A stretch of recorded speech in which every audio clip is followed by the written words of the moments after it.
Hi everybody, it's me, it's Dr. Kestler from Lorain County Community College, and I'm here with today's co-video. Couple things that's going on. There's actually a lot of things going on right now, so let's get started. First of all, my temperature is 96.5 degrees Fahrenheit, so I may be going out a little bit later today, but I will do so, of course, with my mask on. All right, so that's 35.8 degrees centigrade. Let me first start by saying that the one of the big heroes. I'm going to talk a lot about heroes today in the COVID-19 battle. Is Dr. Li from China. He of course died from COVID-19, and he was also one of the first ones to really sound the alarm about this disease. And I guess there's something good has come. And that is he's passed away, but he now has his son. His son has been born, and that's kind of a nice thing.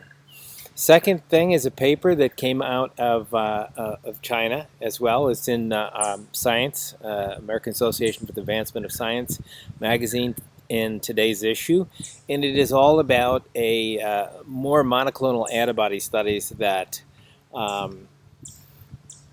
basically could bind to the binding site of COVID-19, of SARS-CoV-2, where it binds to the receptor, one of the receptors it uses to get into cells. And this could potentially be used as both a therapeutic and somehow as sort of a vaccine, but more of a therapeutic, I think. So we'll see how that all comes. Of course, I will probably be doing another vaccine story soon. There is a lot of information going on about vaccines right now, and it's really moving forward. But I want to talk about an op-ed piece that occurred in Science, and that was a very interesting little story. And the idea was about live attenuated vaccines, such as the ones that was made in Ohio here by Dr. Sabin against polio, or oral polio virus. It's something we don't use anymore at all. But it's what I took, and it's what most of you people who are chronologically not compromised. Those of you who are older will know that we all drank oral polio virus. And in this piece, a number of scientists are raising the idea that perhaps this is not a bad idea. Perhaps this is a great idea for advancing immunity, cross immunity. And it's not in the sense that you think of, but more of an immunological sense, so that you induce things like interferon. Interferon is the antiviral compound that it works better when you have a live vaccine for everything, not just against polio, which is what the Sabin vaccine is all about. And so the idea is to try these vaccines, and there is some evidence. I looked through this paper and was very fascinated by it when I read it this morning, and it does look promising. It looks like this is something that we should think about doing to try to cross-protect people against all kinds of things. One of the things I want to comment on is that the stock market yesterday, usually that has no business being in here, but the stock market reacted to a map. And the map was in the New York Times, and I'll show you this map right here. The stock market reacted very negatively because of this map, and this map is not a map of the states of temperature. This is not a weather map, nor is it a political map. Although there's some blue and there's a lot of red in there. This is actually a SARS-CoV-2, a COVID-19 map, and why the stock market got so concerned is these are the number of places where cases are rising. And I've been watching this map for a long time, and I've never seen such striking areas where you can see it's become very regional. You can see in places like in the South, Florida, Louisiana, Texas, Arizona. If you the appearance in Arizona is quite striking. I mean, that is very deep red.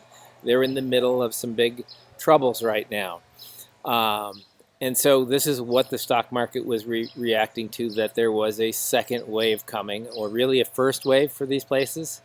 And so that is something to think about. That is also something that you should think about when making plans. I mean, that's one of the things you can do.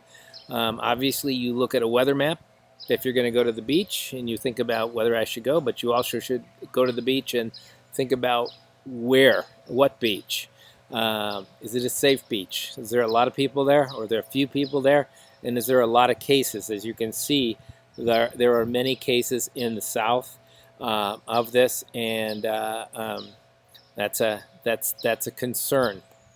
And it certainly was something that the stock market was concerned about, that we're heading for another one. I can tell you there's one place that things are going pretty well right now. As I mentioned, let me go back to the U.S. map here. 23 states are now on the rise. So there's about 21 states where it's on the decline, and there's a few that are still in the middle, but 23 states are seeing a surge of COVID-19 cases, and that's what you can see on that map. One place that's not rising is Ohio. And I have to tell you, there's a lot of heroes out there, and one of them is Albert Sabin was a hero. I mentioned him. Dr. Li from China was a hero, and we have some heroes to thank, and mostly the people of Ohio. I mean, we did it, but we did it with some leadership. We did it with some great leadership, and I think that is a very important thing. Our cases are declining right now, thanks largely to a real helper. Dr. Amy Atkin stepped down yesterday as the head of the Ohio Department of Health, and she is a great leader. A lot of people were upset with her. A lot of people were angry at her because she told them to do tough things. I got to tell you, a lot of people in boot camp are angry at their drill sergeant too. That is very common. But they end up remembering that drill sergeant. They remember that drill sergeant as somebody who was out really looking out for their best interest. And I think that Dr. Atkin is truly a helper. I want to thank her for her service, and I'm hoping that she remains a helper to Dr. DeWine and everybody in the state of Ohio as we move forward and do well. Remember, be good to each other, and may you all persist like a lentivirus. Thank you.